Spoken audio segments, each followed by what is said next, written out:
Greetings, Japan fans. In today's show, we're going to be looking at leaders' errors, foibles, issues, and problems.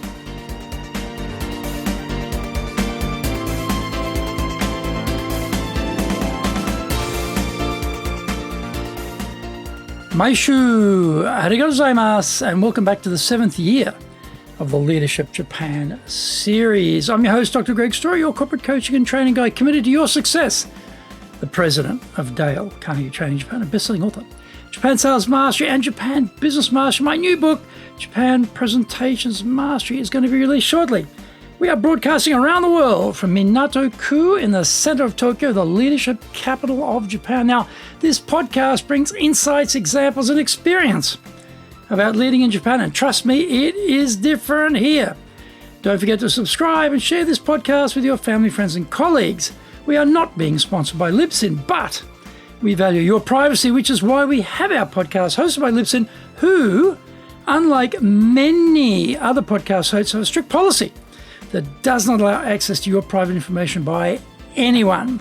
Here is our daily podcast lineup on iTunes. Mondays, the Cutting Edge Japan Business Show.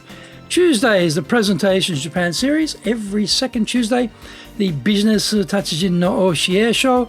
Wednesdays, the Sales Japan series. Thursdays, the Leadership Japan series. And every second Thursday, the Business Pro Podcast Show. Fridays, the Japan Business Mastery Show. And Saturdays, Japan's top business interviews. Before we get going, today's handy Japanese phrase is okawari dekimasu ka? Okawari dekimasu ka? Okawari dekimasu ka? It's very common. You can get additional bowls of rice in restaurants. You can get like a second refill, third refill, that type of thing. To ask for that or to check if that's possible, you just ask, okawari dekimasu ka? Okawari dekimasu ka? Okawari dekimasu ka? Can I get additional servings today? Okawari dekimasu ka? Okawari dekimasu ka?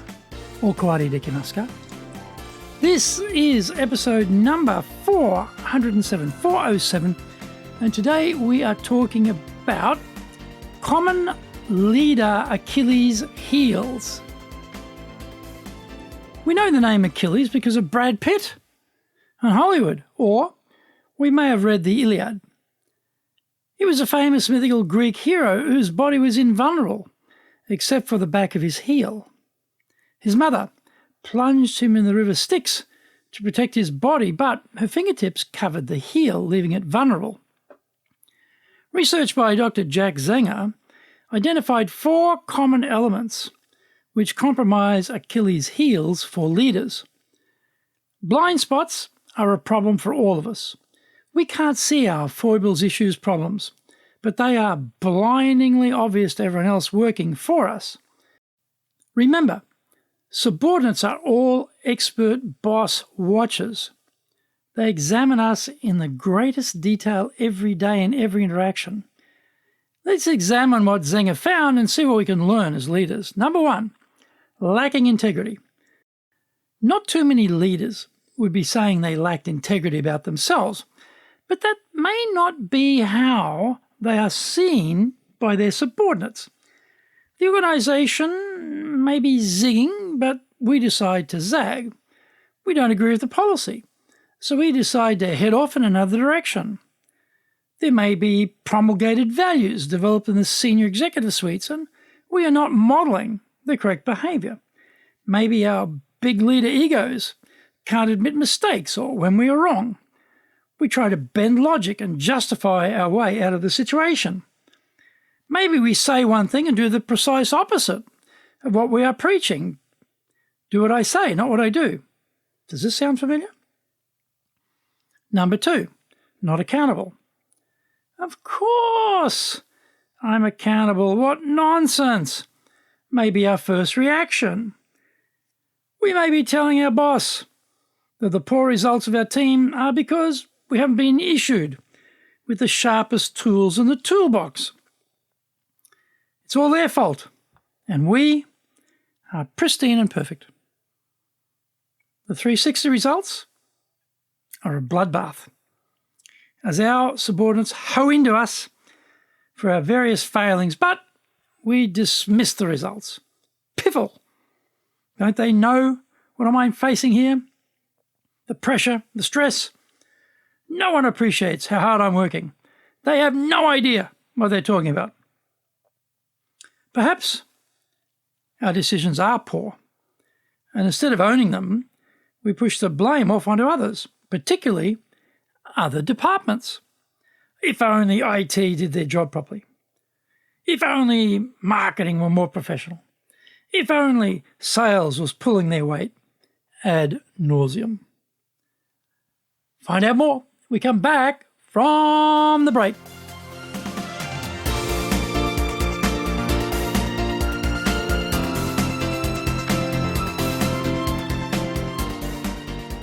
Our show today is brought to you by our public programs, but we also do custom-made in-house classes. Now, we do them in our super safe classroom, we do them live online, and we do them in Japanese, and we do them in English.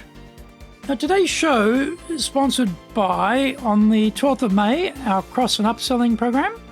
On the 14th of May, we're doing leading and managing. On the 18th of May, we're doing time management. And on the 21st of May, we're doing developing subordinates. On the 28th, we're doing communicating with different personality styles. You can find out more about those programs on our website at enjapan.dalecarnegie.com. You can email me at greg.story@dalecarnegie.com. Get my best-selling books, Japan Sales Mastery, the Bible for selling in Japan, and Japan Business Mastery, as well as my new book, Japan Presentations Mastery. If you like learning by watching videos, we have over 1,000 for you there on Japan Dale Carnegie TV on YouTube. We release 3 TV shows every week on YouTube. The Cutting Edge Japan Business Show, that's a premier business show in Japan, comes out Mondays. Fridays, we have Japan Business Mastery Show. Saturdays, Japan's top business interviews, where I interview leaders in Japan from SMEs all the way up to the corporate captains of industry on one topic, leading in Japan. Every second Thursday, we release the Business Pro Television Show. Don't forget, you can email me at greg.story@dalecarnegie.com.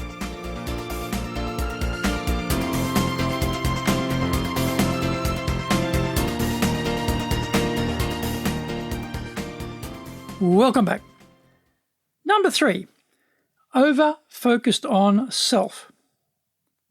It will be difficult to find leaders who don't have this attribute to varying degrees.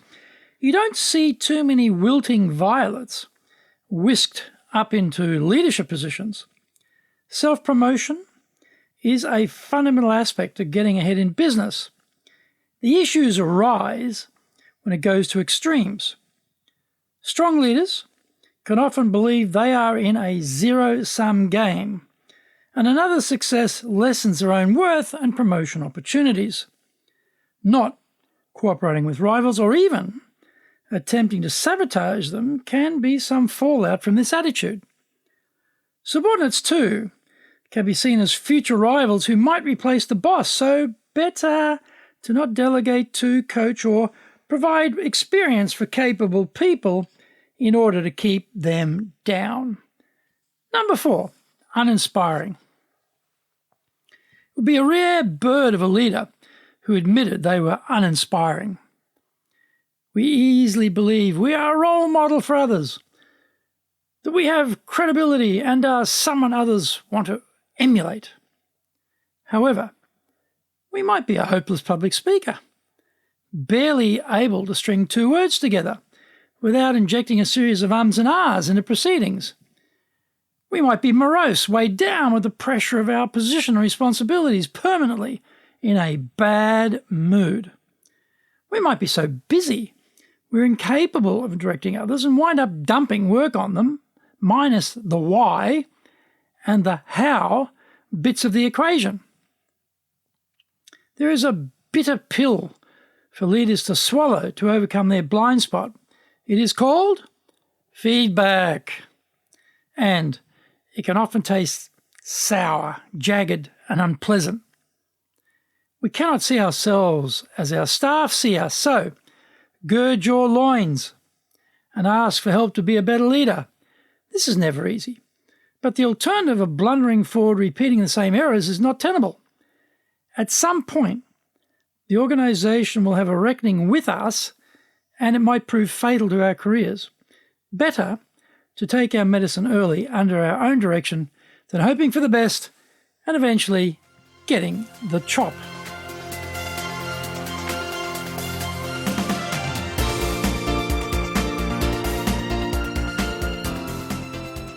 Thank you for joining the Leadership Japan series. If you found the program useful, then share it with your family, friends, and colleagues. Don't forget to subscribe and share this podcast. Take what you found valuable, immediately put into action, because idea application is what makes winners winners. Be one of them. Remember, I'm your corporate coaching and training guy in your corner, committed to your success here in Nippon.